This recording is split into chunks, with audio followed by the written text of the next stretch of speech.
Hi, and welcome to my podcast, Pregnant in Japan, your podcast about pregnancy, birth, and the joy of a relaxed motherhood in Japan. My name is Vicky. I'm a German mom living in Tokyo. I'm sharing my positive birth experience to inspire you with yours. Today we have Laura Gainche, who is a gentle sleep consultant and a scientist. She is also a geneticist and has a PhD in human sleep physiology. She lives with her Japanese husband in Tokyo since 2018, but she has been on and off in Tokyo or in Japan since already 12 years. Laura, hi, yes. Welcome to the Pregnant in Japan podcast. Thank you for having me. Of course. Can you tell us a little bit about how your career started about being a sleep consultant? Please. Yeah, so after becoming a mom, basically, I had a crossroad and I felt like I wanted to use my scientific knowledge differently. And for myself, it kind of blended. So like my scientific knowledge and my intuition to kind of make the most of my parenting journey, basically. And somehow with my friends and people around, I noticed that it could also help other families. And I kind of got pushed into helping other families and find what can work for them for sleep and also everything else around. Wonderful story. Thank you. Before we dive deeper into this topic, I like to ask unconventional questions before. So, can you tell me, because you have, let's say, a longer history now with Japan, what is one of situations in Japan that you experience with a lot of kindness? So this one is easy for me because it's really stayed in my head. But my first time in Japan was in 2006, and I visited for holiday. And we were close to Hiroshima, where there's this small island, Miyajima, where there's lots of deers. And we didn't know about the climate, so we came just when it's the worst and humid and so hot. And so I was walking along like the sea, and I was sweating like crazy. And there's this old lady that was walking towards me, and she had like a fan, and she stops in front of me, and she like hands me the fan. And so I was like, I take the fan, and then she goes away. And I was like, wait, what is this? And the fan was like one of those round paper fan with like nice aquarelle. And I was just so confused. And I was like, I don't know, maybe I looked so bad. She was like, oh my goodness, I need to help her.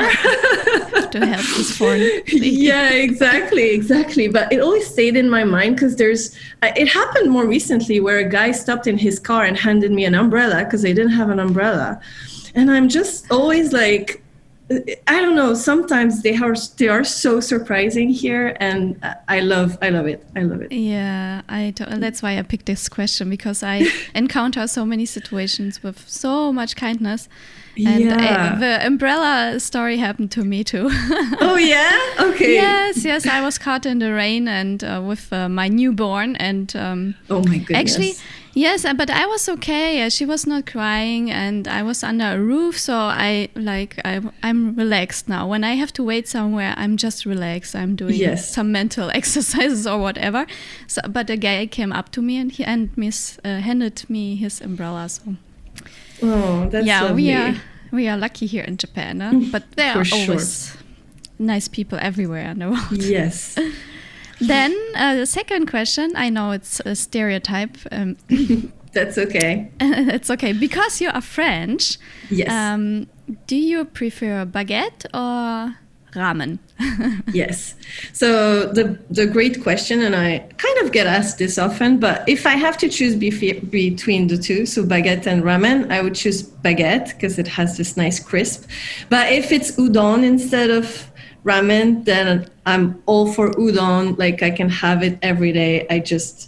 I love it so much more than bread, basically. Okay. But I'm not the most typical French person, and I'm not that addicted to bread or cheese or wine. So yeah.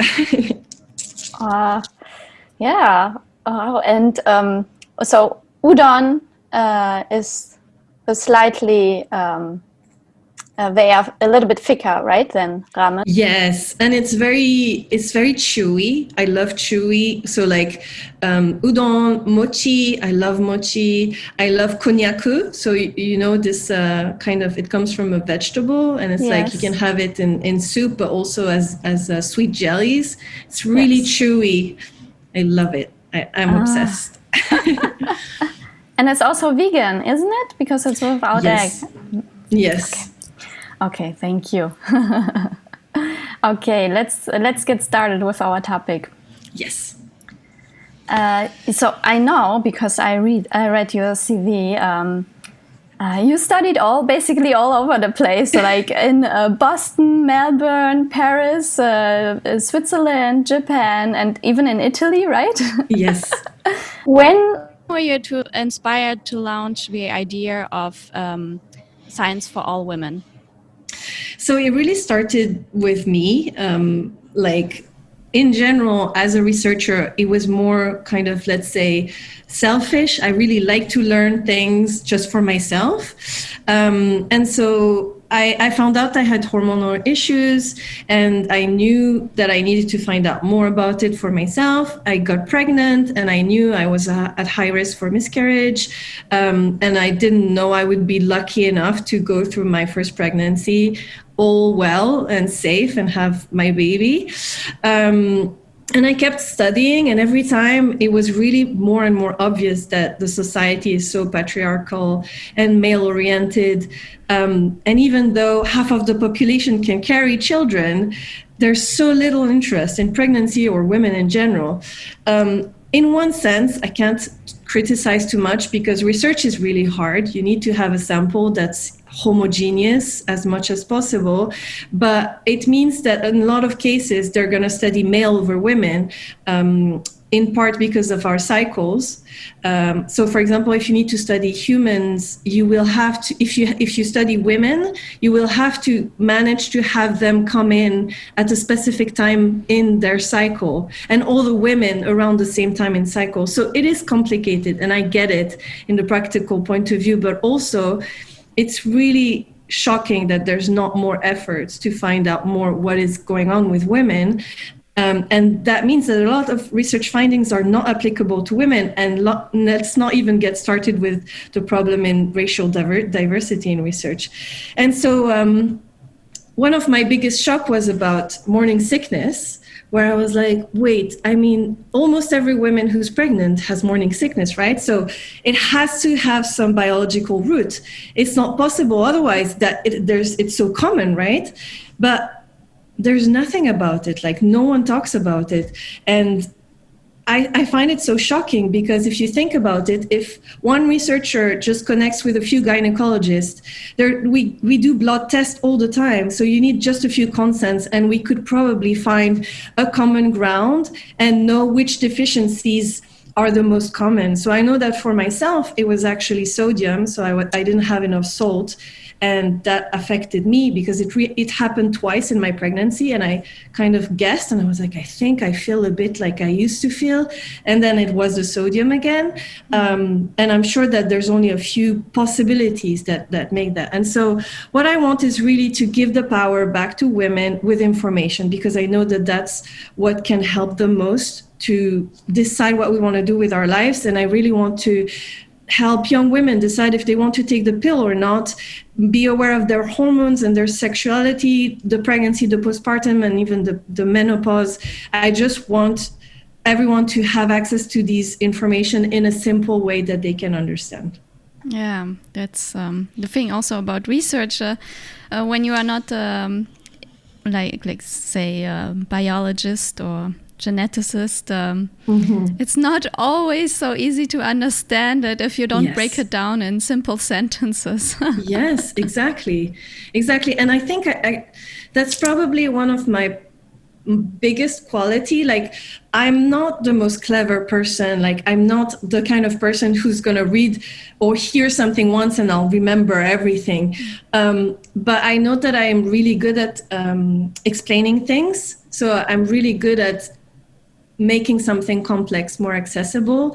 And so that's also why it made sense to me to kind of switch career, because I understand complex things and I can make it easy for other people to understand. And I think that it's really important.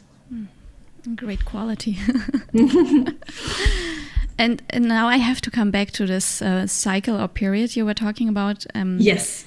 Or actually the morning sickness. So are you saying it's something we could cure, like finding out about it with a simple blood test? Yes, I totally believe so. So just the fact that the problem in research is, for example, if you have a rare disorder, you can't have a big sample enough to find out what's the cause, whether it's genetics or something else, environmental. But in this case, it's almost every woman. So having a large enough sample would be really easy. And then my guess would be there's probably 4 or 5 deficiencies, whether it's mineral or vitamin or something like that, that would affect the morning sickness.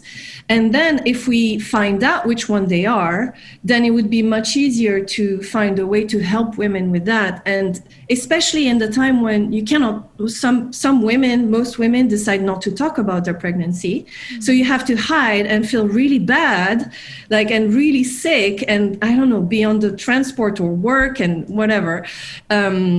I think we could definitely help. It's not super easy. For example, sodium is not something easy that you can fix just by, I don't know, eating more bouillon. But at least when you know about it, you can find ways to make it work. So yes, that's what I believe for sure. Mm. So we actually should somebody should do more research about it. And for sure. I think when we talked once in the past, didn't you say you are on some projects for research? So yeah. Let's say in a selfish way, and also in the same idea of my whole project, I really want to make this big enough to then feed into research. So my dream that I'm not sure if it'll ever come true, but I'll try very hard, is to build an institute, a research institute, where we would focus solely on women and babies.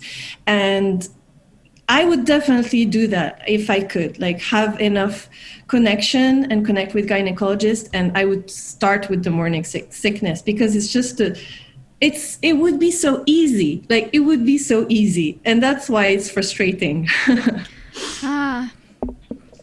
See, now that I know that, and you told me, it makes me a little bit mad. Yes, me too. Okay. And is it also, how about the postpartum period and the postpartum pain? Is that also something that could be easily researched or healed?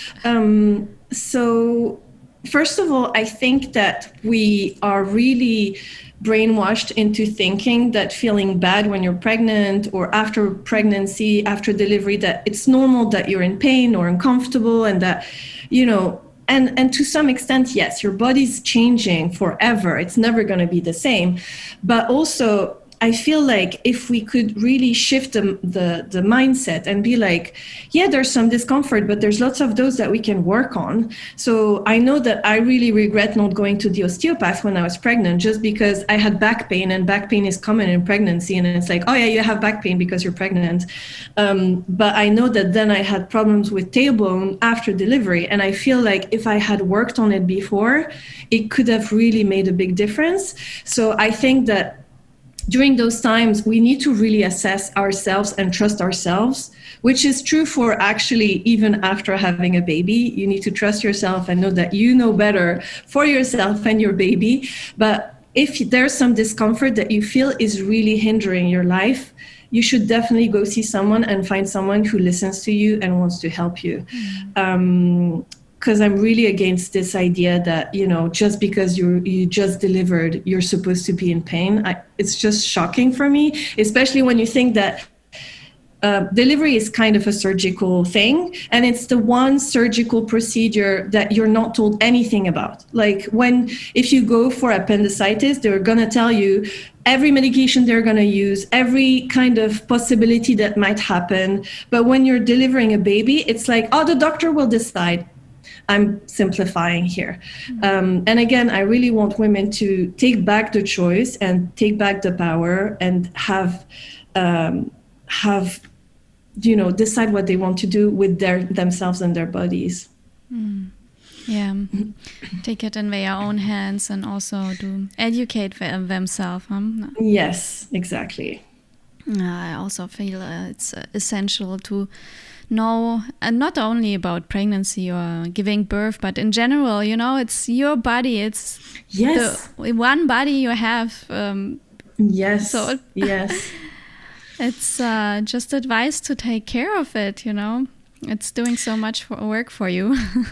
For hormones, actually, and I don't know if you'll keep that in the podcast, but just because I find it's really interesting, I wish we would do more of the temperature checking to understand the cycle when you're really young. Because when I started doing that in my 20s, I started feeling things so when you take your temperature, you can really know when you ovulate and all these things, and you start knowing when you're pregnant, your period is going to come, etc. And the fact that I could see it, I started feeling my ovulation for the first time, and it was really something. So I know some of my friends have known that for a really long time and they're very sensitive with their bodies, but it was not my case. And I'm like, it's so important to know what your body is doing, right? And I was like, I wish every girl could know that and be like, ooh, I'm not feeling so great this week, probably I'm ovulating, this is how I feel, and just be more connected with their sensations and stuff. And I find that so helpful. Totally agree. Yeah. Thanks for putting this in. Nora, you are a gentle sleep consultant. May I ask, what's your approach towards the sleep training topic? So a lot of people call themselves gentle sleep coach, gentle sleep consultant. Some people call themselves sleep trainers, so it's a bit more straightforward, but we don't do all the same thing, not at all. And it's tricky because sometimes you'll see the two websites that seem exactly the same, but the people do completely different things. For me, sleep training originally was really neutral, but with the society really took on a specific meaning. And if I explain it really from my point of view, because some people think it's something necessary for the baby to learn, I feel like sleep training is when there's a part of the method where the parent has to be disconnected from themselves and from their child. So if, for example, in the method, they say you have to wait 10 minutes, 10 minutes is just so standard, right? Maybe, you want to give your child the opportunity to try their bed. You'll feel how long they can try, and it's not a certain amount of time. And we're so different. Like, let's say I might take half an hour to eat and you might take 40 minutes. We don't take the same time of things. So for me, sleep training is that. So when you have such a method that's so standardized that it's not working with your instinct, and then stronger method may tell you have to let your child cry a certain amount of time or whatever, it depends on the method. For me, no one likes to hear a baby cry, so it's really a disconnection from your instincts where you're like, I have to get used to this. It's really hard for me to even understand. So my approach is very, very different from that. And on the contrary, I want parents to be connected with their instincts and with their babies, because that's the way you can really understand your baby, find what works for them. And it's very different from one family to another. And I also want to explain to parents what is the reality of normal infant sleep and how unique it can be from one child to another, and to one family to another, according to your culture, where you live. If you live in an apartment, in a house, it's so different. So I do not do what people say sleep training, but if I simplify, for me, sleep training is training the parents, not the child. Yes. Yeah.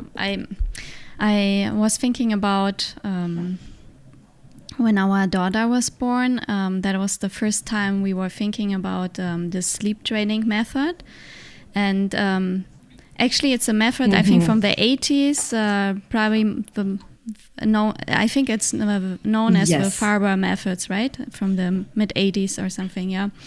And it's actually that's one. Yeah, that's one method. That is one. That's like where it first got a name, and it actually means, just to explain if somebody hasn't heard about it, you put your baby in the crib, then it will cry, and you will time the clock and come back after 3 minutes. Take care of a baby and come back.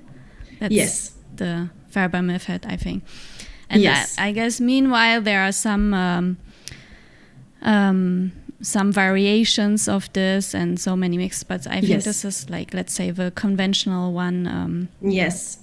But I saw, and I was really, really surprised, I saw a more recent interview about Dr. Ferber, where he actually says that this technique may not work for all the kids.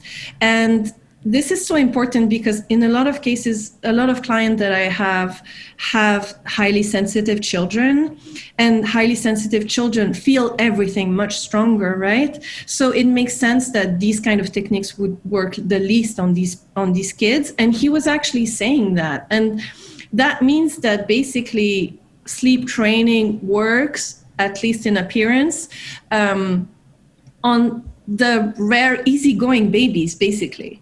And so, but I was so glad that he actually said it somewhere, not in his book, or I don't know, maybe people don't read everything. And it's important because this is at least a tiny, tiny bit where he says people are individual and don't need the same thing, and it doesn't work on everyone. It was like, oh, okay, so you're not so bad. Yeah, I read the same, so I think sometimes it's good to admit when you with some distance, and you can say but I think, I mean, not to give him excuses or anything, I think our world is overall trying to make people do the same thing. I was talking to a therapist once, and she was telling me that the education system is very audio based, but our brain is not, like most people's brain is not based on auditory learning. So like you don't learn as easily, and you need something visual and something, and writing and things like that. And she was telling me, she's like, the education system is really not made for everyone. Like it's really hard to adapt when it's not the way your brain learns. And I was like, oh my goodness, I feel so good that you said that. I felt like I was the weird one, but maybe, and I feel like that's the way for everything. Like our world is really like, you need to fit in the mold, or you're the outcast, let's say. So I feel like it's even stronger for kids. Like we really feel like kids should do certain things at certain age, and if they don't, then it's all a mess and it's bad. And I'm like, I want to shake people and be like, they're little people, they're so tiny. We need to be even more tolerant with them than we are with adults, but we're not. We're so we have such high expectation on little kids, and it really breaks my heart. Yeah, we try to, there's the saying, I love it. I have it in German in my head, but in English. Yes. You are born as a individual, as an individual, but you will die as a copy, Oh, and I'm like, and always when I'm somewhere with my daughter, and then I try to put her in the norm of a society and to make her behave well when she's with others. Of course, I know it's so important, but on the other hand, I'm like, oh no, I don't want her to be this copy, Right. And it's hard because it's going to be easier for our children to learn how the world works. And we want them to still have their individuality and this balance of being like, okay, so in the house, this is how it works. Outside, this is how it works. And I love who you are. Even if at school, you might have to hide this part of you. It's so hard. And I think for them, it's so hard to understand that too. Yeah. Kind of inside and outside behavior. yeah and that's very Japanese, right, where you hide you have the mask on and you have your public emotions and your inner emotions. Public emotions or no motions. right. Okay. Drifting off of a sleep topic a little bit. Yeah, it's so nice to discuss. Yeah, it is, and I would go on actually, maybe in another episode.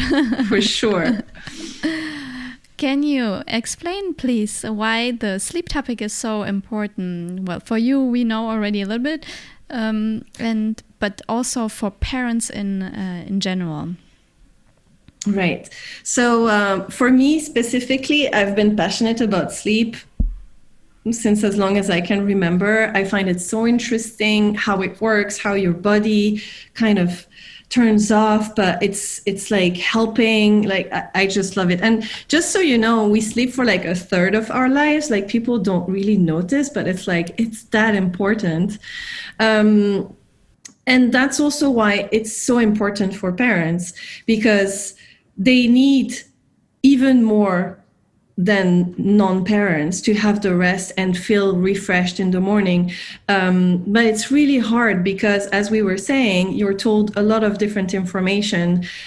What's your baby supposed to do? Like from 3 months, they're supposed to sleep 12 hours a night and stuff like that. And then you're like, what? My baby's broken. It's been really interesting for me because just sharing sometimes the reality of sleep has helped my clients. And it's like, sometimes I just have to tell them, you're doing great. This is perfect. Like, just keep going. And it's been life-changing for them. And it's been life-changing for me to see how a little bit of information can really help a parent. Sometimes it's just about taking care of themselves. Sometimes it's just about, well, your child is sleeping already and waking twice a night. Maybe that's what they need at this point, and that's okay. And I feel like it's going to be more manageable once you know what's the reality and what you can do, and try different things. Of course, experiment. I think that's so important, but also be like, all right, this is going to be a little phase and it's normal and my baby's healthy. And then you can calm down, because as parents, we become like control freaks sometimes. And it's like, okay, I'm doing a good job. I'm going to keep going, and, cheer themselves on and stuff like that. So it's really, really important. Yeah, because sleep. I mean, when you become a new parent for the first time, it's like also overwhelming, and all the new things. Yes. And when you say, sometimes you just say to parents, yeah, you are doing great. Yeah, I think that's just what we need, or what I know needed at the beginning. Somebody just saying, yeah, it's okay, you're doing all right. But we have so many question marks, and that's why I totally agree. If we have, I'm sorry, I always repeat that. If we have more information, it gives us somehow, good information, like not like everybody's chatty information, but maybe more research funded. Yeah, for sure. Actually, gives us security. A few clients that I have, they're very apologetic. They're trying to tell me how they did things, and they're like, but I did this because this and because this. And I'm like, you don't have to, you don't have to apologize. You don't have to explain to me. Mm-hmm. And you have the choice, you have the right, you're the parent, you decide what you do. And a few parents were like, wow, you're so open-minded and like flexible. And I'm like, yeah, well, that's what people need. We're so different. And I think I call them the unicorn clients. I had 3 so far where really, I didn't have to do anything. And it was like, I was like, I'm not criticizing, because I know that even waking twice a night is really hard. And I will support every one of them, and I will never minimize someone's suffering or tiredness or anything. But I was really like, why is she contacting me? Like, she's doing amazing. Her baby's so good. And so it was really like just a reminder that they were doing great. And I was like, yeah, no, this is perfect. Maybe you can tweak a few things, experiment a little bit more, and see how it works with your child. But I wish, and also for me, because I was also trying to find the perfect solution in a book, and it's like, that's not how it works. That's really not how it works. So yeah, I'm here to support those moms. Like, that's my main thing. I'm there for them, and I'll help them in whatever direction they want to go. Okay, thank you, Laura. And okay, so when we have here some pregnant women Yes. listening, or moms to be, what do you think? What is important for them to know regarding sleep? Yes. So I think the first thing is what we talked about. So like, have realistic expectation about their child sleep and how postpartum might go. I wish we had more real talk about postpartum and what it's really like. I feel like about sleep, often what you hear before becoming a mom is like, sleep now, because then you can't sleep, and like sleep when the babies sleep.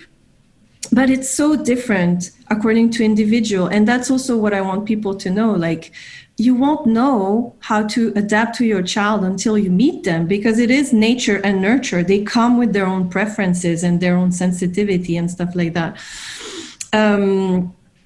And so there are kids who will love sleeping in the light, in the stroller, with sound, but other kids will never. There are some kids who will take a lot of time to get used to like car seats, and some kids, like I know some people who are like, you need to make sound when they nap so that they get used to it. Yeah, maybe some kids will, the easygoing babies will, but a lot of them won't. And it's just like they need this silent. And yes, sometimes it's hard. You're a new mom, you're isolated, you want to go hang out with your other mom friends, and you need to stay home because it's baby nap time. It's hard. That's what I want to talk about. That's what I want to tell the moms. And I also want them to know that it's not black or white. It's not, I'm a gentle parent, so I do bed sharing, or I'm a strict parent and I do sleep training. There's like so many options and solutions for you in the middle. And I'm there if parents need to help them find which solution is there for them. So that's basically the most important, I think. Yeah. And yeah, just to guide them a little bit for their own individual way, not just, like you say, black or white, but many shades of gray in between, exactly. And figure out what works for them. Exactly. Yeah. Okay, and I had to laugh a little bit because you said sleep when your baby sleep. That's what people say, and I'm sorry, I would actually say the same thing. Is that a wrong thing?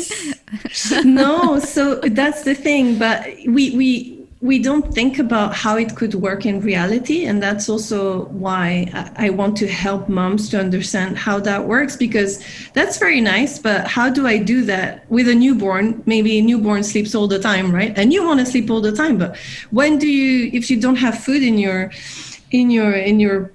fridge, like how does it work? So it needs to be, let's say, organized in a way that it's possible. So like, I know that, for example, after becoming a mom, if I give a gift to a mom-to-be, it's going to be either a cleaner, some frozen food that I bake for them that they can keep in the fridge, or a service for food to come to their house, something like that. And so that's what I mean. I mean that it's very nice and well to sleep when your baby sleep, but there are things that you need to do and you need the help. So we're in a world where the village is not there anymore. We need to build the village. We need to allow ourselves to have a nanny sometimes, because when you take care of yourself, you can better take care of your child as well. And of course, it depends. Sometimes you may not have the resources. So it's really up to the family to find how to make it work. But yeah, no, sleep when your baby sleep is a great advice. It's just, is it feasible or not? And for sure, leave the house dirty. That's not a need. That we don't care. But, moms need to feed themselves. And actually, I must say, I never believed those people when I was young who were telling me, oh, I forgot to eat. How is that possible? And I'm like, are you serious? Like, I'll never forget to eat, until I became a mom. And the first time it happened to me, I was like, oh my goodness, that's a real thing. I forgot to eat. Yeah. But then how do you manage, your breastfeeding or waking up at night and everything? Like, you actually really need the energy. So, yeah. But honestly, I thought it was so hard at the beginning because, okay, I'm going to jump a little bit to our own story. Yes. I came to Japan pregnant, and we were just getting started here. And 6 months later, our daughter was born. And we didn't have the village, yes, that you talked, like the network around. Yes. And because it was just such a short time being here in a new country, and we were not connected yet with people that much. And even though I got to know some beautiful people, but mostly they were pregnant themselves, so I wouldn't ask them for help, of course not. And even those who weren't pregnant, it's not like a deep friendship yet. After a few months, in your home country, you have friendships maybe since 20, 25 years, and of course your family, where you are not ashamed to ask. So yes, I think who can we ask in this kind of situation, like strangers, right? And then it's, like you say, also a question of resources and for sure, and trust resources, okay. Let's put it into words, money, and also trusting trusting strangers, right? That's also really hard. Letting them, and we usually keep our house our apartment very clean, but then I would be so ashamed to have a babysitter here, and Right. No, I totally agree. I think there are many ways. So I remember those two moms who really needed some time, and they used to go to a swimming pool in Daikayama, and they would switch. So one mom would take care of the babies for, let's say, half an hour, and the other mom would go swim, and then they would exchange. And I was like, wow, with COVID and everything, it changes things even more now. But I was like, that's such a great idea. Of course, having strangers in the house, again, with COVID is really difficult, but sometimes it's so worth it to go through, and be like, okay, 2 hours a week. And especially when you try those, and you're like, I can go out and, I have to say that too. Self-care is not showering alone, going to the groceries alone, or peeing in peace. Those are not self-care. That doesn't count. And I have to tell moms, you need to really do something for you. What do you think would make such a big difference for you, and try to have it a little bit every day. The other thing that's hard is involving the partner. Obviously, if the partner works, how you can do that. Again, it really depends on each family. I have found that it's hard for me, and I don't want to do stereotypes, but with moms who have Japanese husbands, it can be very hard because the connection is also, or the family ties, it's a bit different.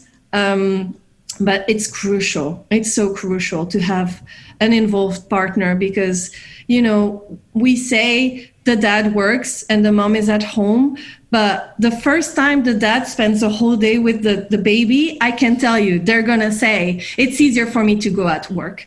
So the work that a mom does is so minimized. It's so tiring. And the fact that both mom and dad can help at night, for me, is one of the things that is also critical.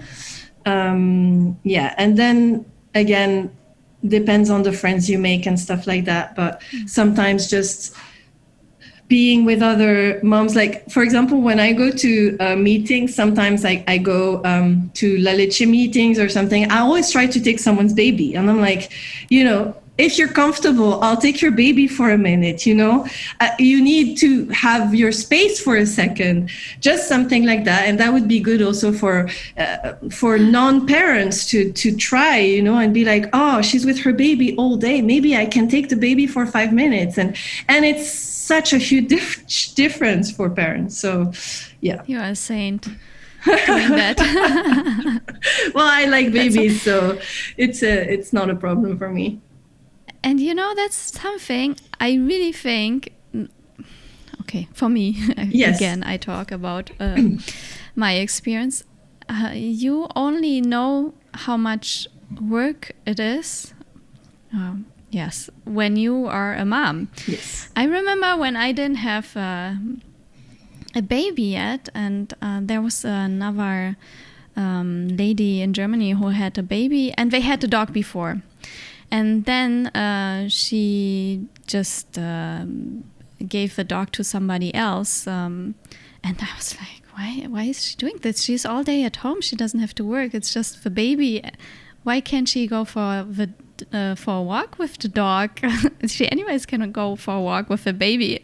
And I didn't understand. And now I'm like, oh no. Yes. Oh, I totally agree. And actually, I had to tell a few moms, they had like young babies or they were pregnant. They're like, oh, I want to have a puppy, and I'm like, you, first of all, had never have a pet, so you don't know what it means. But second of all, you have a baby, so maybe in 3 years, you know, once it's settled, no, it makes such a huge difference for sure. Yeah. Wow. Laura, can you already talked about how you can help moms in the first year, but I think there's so much more. Give us more insights. For sure. So the first thing about babies is that usually around between the 6 to 9 months, we can start to implement more what we call parent-led strategies. So it's more normal at that time to have like more, you know, to try to have the baby understand that you also have needs. Before then, it is more baby-led, so you will have to make more efforts and accept more from the baby and follow their leads, whether it's how much they want to feed, how long they want to feed, etc. But it's really important to know that whatever you want to try, you can try. Your baby just needs to get the chance and the opportunity to try different things. So let's say the baby really likes the bouncer and falls asleep in the bouncer, but maybe you want them to be in a safer place and stuff like that. You can definitely make them used to the crib. The crib, lots of babies don't like it. Of course, it adds a layer of separation, but there's ways around to work with it. Like we talk about negative association, but it is totally possible to create positive association with wherever you want your baby to be.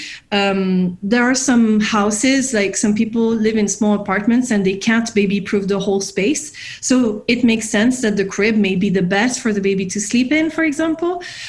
So that can be one thing, but we also need to think that it takes time. We take time. Like if I told you now you have to sleep on your couch and not on your bed, you'd be like, what? It would take you maybe, I don't know, let's say maybe minimum 2 weeks to be like, okay, all right, I got used to sleeping on the couch. Now I'm comfortable there. But we have to be realistic with how long it may take the baby to get used to sleeping in another space than cuddled up with mom or in the baby carrier or all these things that are completely normal. If I can say a little bit about the normal first month. It's very normal that a baby wants to sleep only on someone, in arms, be in contact. That's partially because we talk about the fourth trimester, right? So the fourth trimester just means that if the baby wasn't so big, they would stay in the womb for another 3 months. But if they did, then they can't get out anymore. So it's completely normal. They're looking for this contact and this reassurance that they had in the womb, because they should still be in the womb, basically. It's completely normal that they feed day and night, whether it's breastfeeding or bottle feeding. They may refuse to be in a bassinet or a crib. As I said, it's a separation, and it's hard because until 9 months, the baby believes that they're the same as you. You're the same person. So you can't be separate. It's not possible. It's normal that they nap a lot, but still wake up a lot at night. So sometimes you're like, why is my baby sleeping so much during the day? And then they don't sleep at night. And then they try to have the baby nap less, but they're still going to wake up at night. That's completely normal.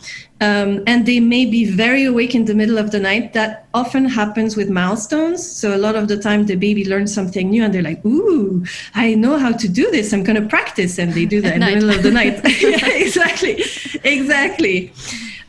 They may need a specific way to fall asleep. So they might only nurse, or they might only rock, or only bounce, or maybe like all of this at once.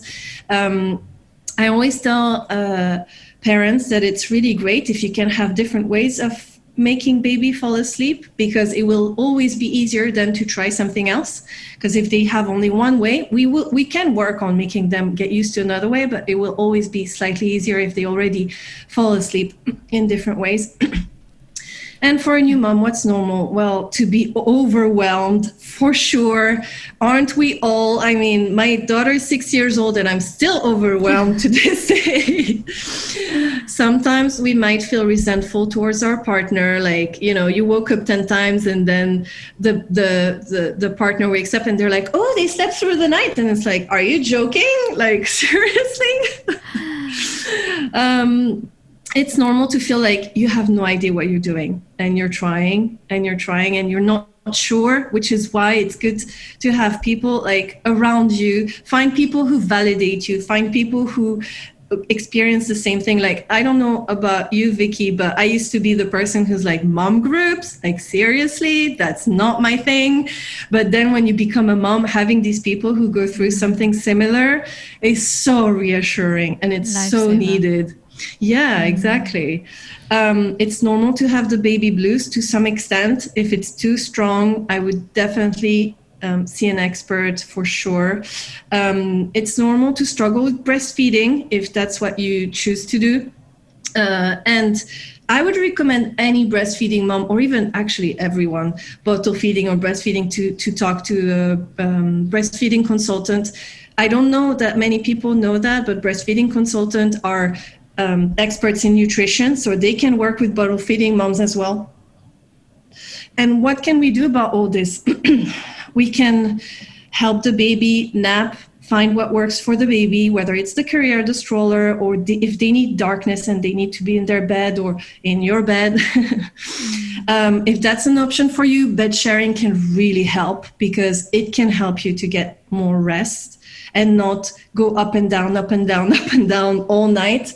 Again, it depends on the people, it depends on the baby. You can also mix and have a bassinet or a crib or a sidecar and switch around, just see what works one night and just be flexible if you can. As we talked about, creating a village of emotional and physical support as safe as possible with COVID, but that's really like, we need more care. Moms need more care. Moms need to be taken care of during their pregnancy and after. We need to really focus on ourselves a lot. Don't be scared about asking help, whether it's for your partner or your friends or anyone, and take care of your mental health and practice self-care. Those are really the most important things for the first few months, I think. Yeah, there are definitely so many things you could or should do. But then I think when you get it's best to organize yourself before your baby is born. Yes. Because once your baby is born, especially in a country where you maybe don't speak Japanese or you don't have the network yet, and it's all kind of more difficult to find out where is the specialist in this and that, or where is an English-speaking pediatrician, where is somebody who can cure my mastitis. Mastitis. Yeah. For sure. And so I remember, because when I was pregnant, I read that breastfeeding is not always something that works very well for every mom. Yes. And I was looking for a book, and I had this, it was called like a Bible of breastfeeding. So actually, and there was all cases what could go wrong and the solution to it. And it was a really thick book, and I remember I couldn't relate to it because I didn't have a baby. I wasn't yet breastfeeding. And then I thought, I don't want to go into this topic that deep. I mean, first of all, there are so many other things I want to look into it, and why should I read about like the cases that go wrong when that might not be my case? So I actually figured a good way to prepare is actually to look up the resources or the support close to you and just have it ready in case you need it, you know? So, for example, I found here in Sangenjaya one clinic that takes care of you when you have mastitis. Or I had like contacted a cleaning woman, or not contacted, I had the contact. So I said, in case I can't do it anymore, I will have her. And this I could have done for so many other things, you know. Yes. So that was something I think I would have done a little bit different now.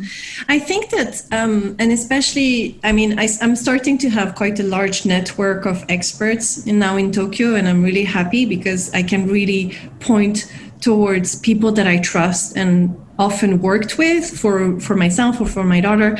But the thing is, we have to start during pregnancy. And I mean, this is fitting for this podcast, but a lot of people don't even know what a doula is and why it might be important to work with a doula. But we're just like, everyone does pregnancy, everyone does delivery, so I'll do the same. But I think having information about your birth plan, what can happen, and how to prepare. Like, that's also really shocking for me to think that delivery is like, it's more than a marathon. Like, it's like an Ironman, right? It's like a triathlon. It's so crazy. The pregnancy itself can be really hard, but the delivery, you have to prepare your mind and your body. And I wish more women knew, that it can be prepared. Yeah. Mm-hmm. And so if you start by already surrounding yourself well during pregnancy and have a doula, then often it can kind of,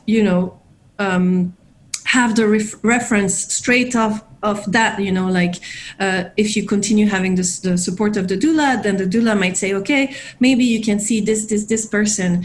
And again, I think it could start even before, like, we don't get ready for pregnancy. And in a sense, I find that beautiful. I'm like, get pregnant and be surprised.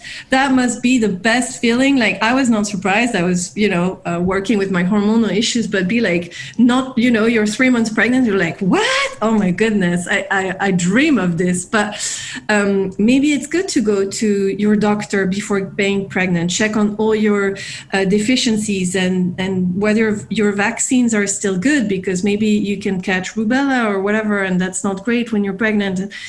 Kind of know more about what's going on in your body, and then find someone that supports you during the pregnancy and everything. We just minimize this whole thing, and I wish it wasn't. Like, we need to be taken care of. Whatever's happening to us when we're pregnant is happening to the baby too, and it's great to feel the best during this time. Yeah, because all the stress goes immediately to your baby, no? Yes, actually, you know it more than me, but it's actually measured with the cortisol level, right? Partially, The yes. stress, yes. Partially. Yeah, we need to take care of ourselves. Yes. And it is a marathon. I love the metaphor of a marathon. Yes. Preparing for birth. Let's go back to the, you said what we can expect as moms after giving birth and what regarding our baby, but also for moms, what they can expect. Does it differ a little bit if we breastfeed or if we give formula? Mm-hmm. So it's very different. It's nutrition, and I'm all for formula. Formula saves lives. Like that's not, I'm not against it at all, but it's different. We can't say that breast milk and formula is the same. First of all, it doesn't come from the same animal. And human milk will always go best to babies human, right? So I just want to put it out there. The thing is that breastfeeding and breast milk gives a lot of different type of support that we can probably not even define everything that it does. Whereas a bottle-fed baby may need other ways to connect to compensate for the ways that they're not receiving something for the breastfeeding. So, for example, breastfeeding and the fact of sucking is very, very calming, right? So maybe a bottle-fed baby will need to have a pacifier to have this sucking and this help, or their thumb or whatever, which is completely fine, because that's how they kind of regulate their system and calm down. Sometimes life is so hard, right? Whereas maybe a breastfeeding mom will be like, here you go, just calm down with the breast. I'll give you all the hormones and things. The research is not great between bottle-fed and breastfed. There's not much done on breastfed babies. So that's how lots of the sleep studies have been done on let's say isolated kids. But we can tell that breastfed moms have this additional connection with their babies, and they wake up kind of simultaneously. So even if your baby doesn't cry and you sleep next to them, you will feel that they wake up, and vice versa. So if you wake up, your baby will wake up. And it is suggested that helps lower the risk of sudden infant death syndrome. So I'll just point it out. It's true that breastfeeding is lowering the risk of SIDS. And SIDS, sorry to interrupt, SIDS? SIDS is sudden infant death syndrome. Yes. Okay. So, so bottle-fed babies may sleep more deeply, and the cow milk has more content in fat and stuff like that. So we don't know exactly if it's safe to bed share with a bottle-fed baby, because it's very highly likely, I believe, that there is the same connection in bottle-fed babies and breastfeeding babies, but the research is not there. So we don't know if they're going to wake up the same way, or if they're going to be deeper asleep, and if this synchronicity is the same between bottle-fed and breastfed babies. So a lot of people will not recommend bed sharing with bottle-fed baby, but again, that's the choice of the family, how they feel, how they experience it, and yeah, basically. On that topic, just so you know, I think 80%, I can't remember off the top of my head, but 80% of parents end up bed sharing. So like, even if that's not their plan, you're so tired. Sometimes it's like you just pass out, right? It's just, so I think it's really important. And the community, the sleep community I work with, we're really intent on saying, listen, it's very likely you will end up bed sharing, whether you want it or not. So it's good to do safe bed sharing rather than accidental bed sharing, where then it becomes dangerous and you might not be in the right environment. And then, so that's also very important. What's a safe bed sharing? So I have to, I'm not sure I'll remember all of them, but you have the safe 7 rules. So you need to be on a relatively hard surface, no blankets, no pillows, for the baby at least. So depending on the position, mom also needs to sleep with, like, maybe you can cover your legs, but you can't have a blanket, so that it's not risk. It needs to be smoke free. You can't have any substance, so you can't drink or be in under the influence of anything. You can't have sleep apnea or sleep disorders, because you may be sleeping not the same. You may not be connected the same way with your baby if you're having sleep issues. So there's also the positioning. So in lots of cases, people think that baby sleeps in between mom and dad. That's not the safest. So it needs to be mom next to dad and then baby next to mom. Yeah, I can't remember. Was there something else? Temperature regulation. I'm a bit on the fence on that one, because you're like, sometimes they say it needs to be between 18 and 20 degrees. But I feel like if during the day it was 40 degrees outside, I don't think that such a temperature drop is very healthy. So, yeah. And yeah, no pets and no siblings. So that's also, again, it's all about what we know at the moment is that the safest person who's connected is the mom. And yeah, for that one, it would be recommended that it's only breastfeeding mom and not bottle fed. Yeah. Okay, good. A lot of things to look into. Yes, sure. Maybe I'll give you some links. I don't know if you can put it at the bottom. Yes, so that people can go check it out. Actually, talking about that, a friend of mine is an author, and she basically went through all the literature of breastfeeding, and she's an illustrator. So she made a book first in French about breastfeeding.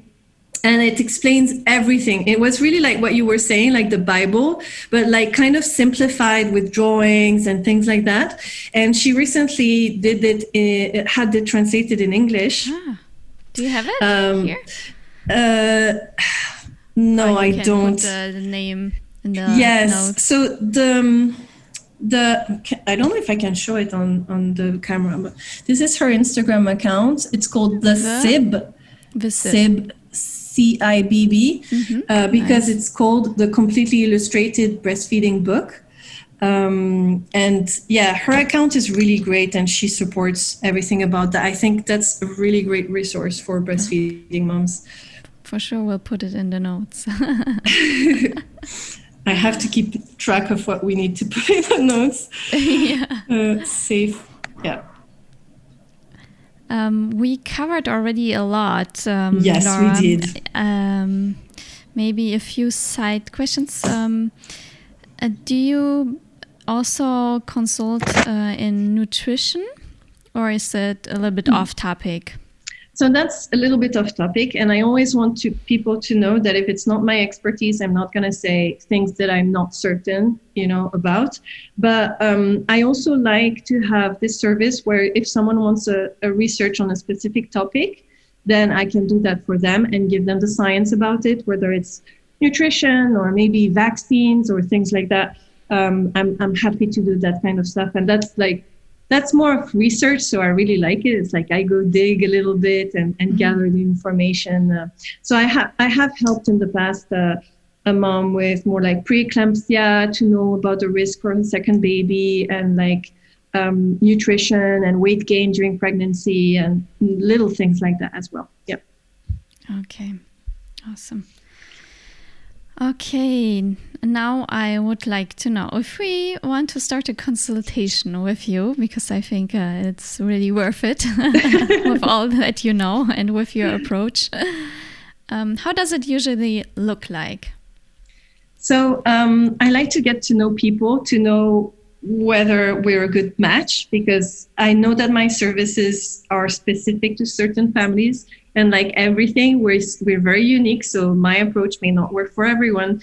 So I like to have a first 30 minutes free call that you can book on my website. So that's really easy. And I have found, and I was really amazed, maybe it's a bit showing off, but I was like, wow, I'm that good. But for some families, like I had like 3 or 4 until now, like the 13 minutes free call was enough for them to kind of get back on track. And I was like, ooh, that's cool. I mean, it's not good for my finances, but I'm like, yes, I'm so glad I could give them what they needed.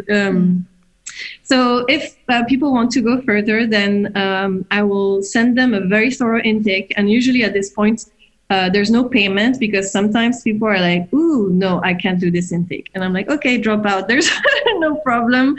And so after that, when we book the first call, then that's when, I send my invoice and stuff like that. And we do an hour and a half long call where we go into everything, all the details that they gave me. And we're going to talk about pregnancy, we're going to talk about mental health, we're going to talk about parenting, we're going to talk about so many, many, many, many things.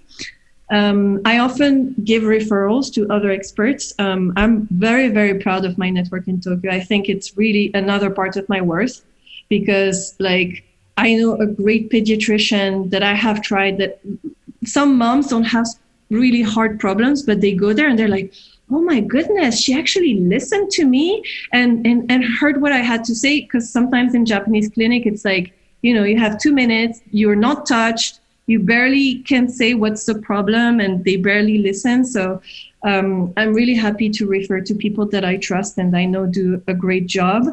And then we can plan together with the family, with my suggestions, what they think. I'll give my suggestion, and then we'll be okay. Do you feel comfortable with that? Can we start? Usually we'll have a week where we kind of put in place the things before really digging into more changes. But we work together. I like to call myself a consultant and not a coach, because I'm not going to enforce anything and be like, okay, did you do that? I told you to do that. No, absolutely not.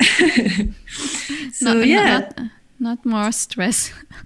Exactly. No, exactly. Actually, that happened so many times where I was like, okay, you've had a lot, take a week off. And the mom was like, oh, thank you. And I'm like, please, if you need to take a week off, take a week off.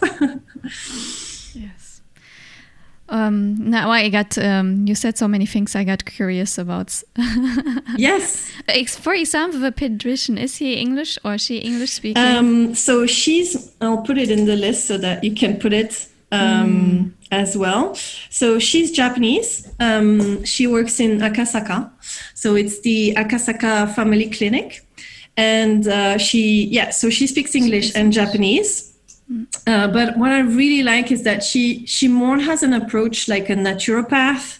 Like she's a pediatrician, but for example, for nutrition, she's not only interested in your minimal level, she's really thinking about what's optimal for you. And that's really important, because I've seen doctors in Tokyo that have told me, oh, you can't have better iron level because you're a woman. So it's like, you're going to feel shit anyway. Sorry, I'm not sure if I can if I can curse. But again, that's really the kind of thing that annoys me. Whereas she's like, okay, we can do better. I'll help you get that better level, feel better. And that's so important for me. So, and also she's a doctor and a pediatrician. So I actually see her for more important concerns for myself and my daughter. And then if it's just something, basic, I'll go to somewhere closer to where I live. So yeah, Dr. Ito at Akasaka Family Clinic, I totally recommend. Oh, you will put it in the notes. Because actually that's something I'm missing here in Japan. Doctors with a more holistic approach. Yes. Because whatever kind of doctor I saw, it was always like, here we have this 1-2 minutes together. What are your symptoms? Here is the medicine. Right. And I'm not talking about natural medicine at all, Yeah, exactly. It's like, maybe also regarding our baby, I'm like, can you maybe look a little bit more at my baby than 2 minutes? Exactly. And, not just curious symptoms. There's a reason behind why it's like this. Yeah. Exactly. So. No, I totally feel you. And I think I've tried 7 different pediatricians by now around Tokyo, and most of them I'm not going back. But again, for me it really depends on what it is. So I remember one time I was wondering if my daughter had a urinary tract infection, but the results came back normal from the normal pediatrician. And after that, I was like, okay, I'm going to see Dr. Ito. And she validated me. She was like, yeah, you're right. If you're unsure, you should definitely check more. It's really important. And I was like, it's really nice not to have the doctor dismiss you and be like, oh, I tested it already and it's negative, so it's fine. And it's like, yeah, but my daughter keeps complaining, so I wanna know more. So yeah, most of the moms that I've sent to her have felt better because they felt heard. And again, it's a bit like my support. Sometimes it's just that the moms need. Yeah, so you have also a large network, as you said. Yes. That's a good source.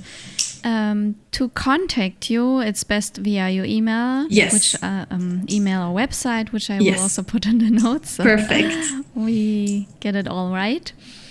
We are now over an hour now, and yes, I would we're having too much fun. But I think my daughter will wake up soon. Right. So I have to ask you the last question, Laura, for today. Okay, I know there are many advices, but still, what is one advice you could give pregnant women in Japan regarding sleep? I want them to know that it is actually really important. So it will make you feel better, and you need to be taken care of. And we repeated that over and over, but you need to be nurtured and feel your best while you're pregnant right now.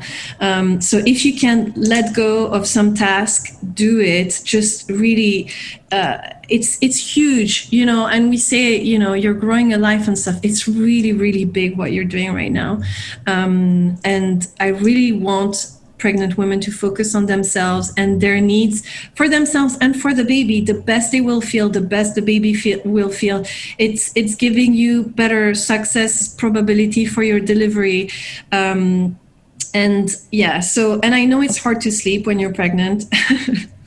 It is really hard, but maybe if you can, take a nap here and there, if that works for you. Another thing that we didn't really discuss is, as much as sleep is individual for babies, it's also the case for adults. So I know recently I was mentoring for a fitness group, and I got asked I keep waking at night. How do I stop that? And I was like, well, does it bother you? Is it a problem for you? And the lady was like, oh, I've never thought about it that way. And I'm like, yes, some people will wake up at night for a minute, maybe go pee or drink, and then they go back to sleep and they feel fine. So if it works for them, why not? So finding what works for you, and maybe the amount of sleep, it's not 9, it's not 10, it's going to be whatever works for you. Refocus, really refocus. It's not because so many people get pregnant that it's nothing. It's a huge deal. It is. We are creating life. Yes. Thank you for this last wonderful words. Encouraging women to take care of themselves and of their baby. Thank you so much, Laura. I really, really enjoyed talking to you. I had so much fun. Thank you so much for the opportunity, Vicky. And let's do it again. Yes, definitely. We stay in touch, Laura. Perfect.